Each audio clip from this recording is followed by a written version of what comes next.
In this video, we'll continue with the balance sheet. So we already did the asset section, and so now we have total assets. And now we're going to do the other section, which is liabilities and owner's equity. So first we get total total assets. And then once we get total assets, we go to liabilities and owner's equity, right?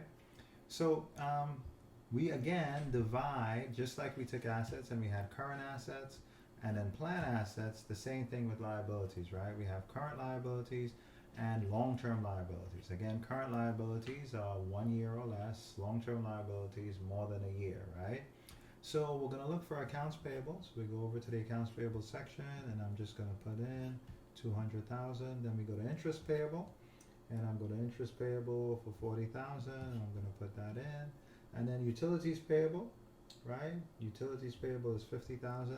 And you notice anything that's a payable, right, it's going to be a liability. Salaries payable, I'm going to go to salaries payable for 17,000. I'm going to put that in. And then unearned revenue, right? So I'm going to do unearned revenue for 16,000. I'm going to put that in. And then total current liabilities is going to be the sum of all of the current liabilities, and that's going to give me 323,000. All right, so that's my current liabilities. And now I go to long-term liabilities. I'm going to have notes payable and bonds payable. So I'm going to go to notes payable here for 6,000, right? And then I'm going to go to bonds payable here for 120,000.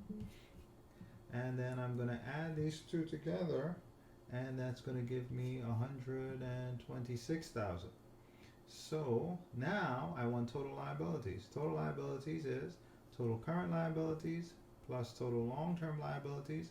When I add those two together, I get total liabilities of 449,000. So total current liabilities plus total long-term liabilities is total liabilities. All right, and then I do the equity section. So first I want to get common stock. So I go to common stock over here, and then I have 100,000. But now I want to get retained earnings, and this is important. So where do I get retained earnings from? A lot of people go to beginning retained earnings and they want to use this number, but you can't. So retained earnings comes from here, the ending retained earnings, okay? So I go to my balance sheet, I go to my statement of retained earnings, and I get $451,000. And so I want to pause here just to show you the connection. On the income statement, we took revenues minus expenses, we got net income. The net income came over to the statement of retained earnings, right here, and then we got ending retained earnings. And now we got to the balance sheet, we took the ending retained earnings and we put it on the balance sheet over here in this section. So what's my total stockholders' equity? It's common stock plus retained earnings. That gives me my total stockholders' equity.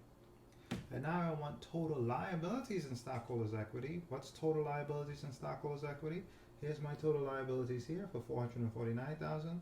Here's my total stockholders' equity here for 551,000. I add these two together and I get 1 million. And now here is the check that you must always do on the balance sheet.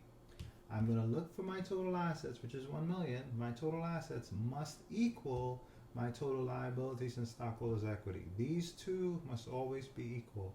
If they're equal, then our balance sheet is balanced. If they're not equal, then our balance sheet is not balanced. So make sure when you add total assets and you take total liabilities and stockholders' equity, when you add liabilities and stockholders' equity, it should equal assets. And that is the balance sheet.